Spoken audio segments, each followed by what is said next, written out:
Abdourahmane Cissé, parcours d'un ministre précoce détecté par Alassane Ouattara. L'éviction soudaine d'Abdourahmane Cissé, le jeudi 30 novembre 2023 de la présidence ivoirienne, a secoué les fondements du pouvoir à Abidjan.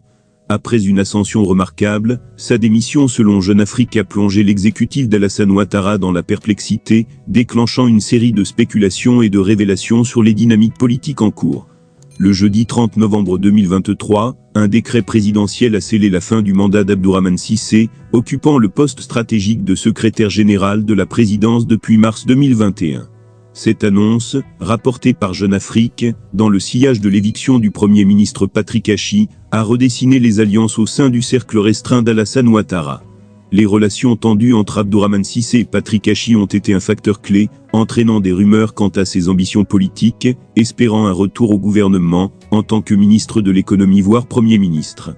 Ces aspirations se sont heurtées aux équilibres régionaux chers au président Ouattara, suscitant déception et agacement dans son entourage. Des sources affirment que l'ex-secrétaire général de la présidence avait envisagé une candidature aux élections locales de septembre dernier, mais son nom a mystérieusement disparu de la liste du RHDP. Son départ précipité pour Londres juste après sa démission a alimenté les spéculations sur un possible retour dans le secteur privé, étant un ancien tradé à Goldman Sachs International. Le début de son ascension politique remonte à novembre 2011, lorsqu'il fut introduit à Téné Birahima Ouattara à Paris, puis recommandé par Madani Talla à Alassane Ouattara.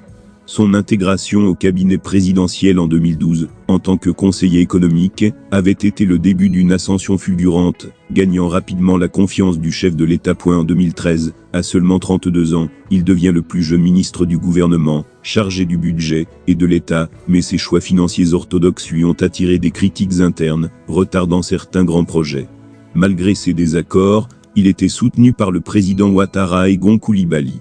Son parcours au ministère du pétrole, de l'énergie, des mines et du développement des énergies renouvelables en 2018 a été une nouvelle étape, jusqu'à sa démission récente. Il a adressé à travers les réseaux sociaux ses remerciements au président ivoirien. Je voudrais, avant tout, exprimer mes remerciements et ma profonde gratitude au président de la République pour l'opportunité qu'il m'a donnée de contribuer, à ses côtés, au développement de notre pays. Le mystère persiste quant à son successeur, mais des ajustements au sein de l'exécutif ivoirien semblent inévitables. Fidel Sarasoro, Masséré Koné Touré et Tiemoko Melia Koné pourraient voir leurs prérogatives renforcées dans cette période de transition. Ce chapitre marquant de la carrière politique d'Abdourahmane Cissé reste enveloppé de questions sans réponse, laissant les observateurs politiques dans l'attente de développements futurs au sein du pouvoir ivoirien.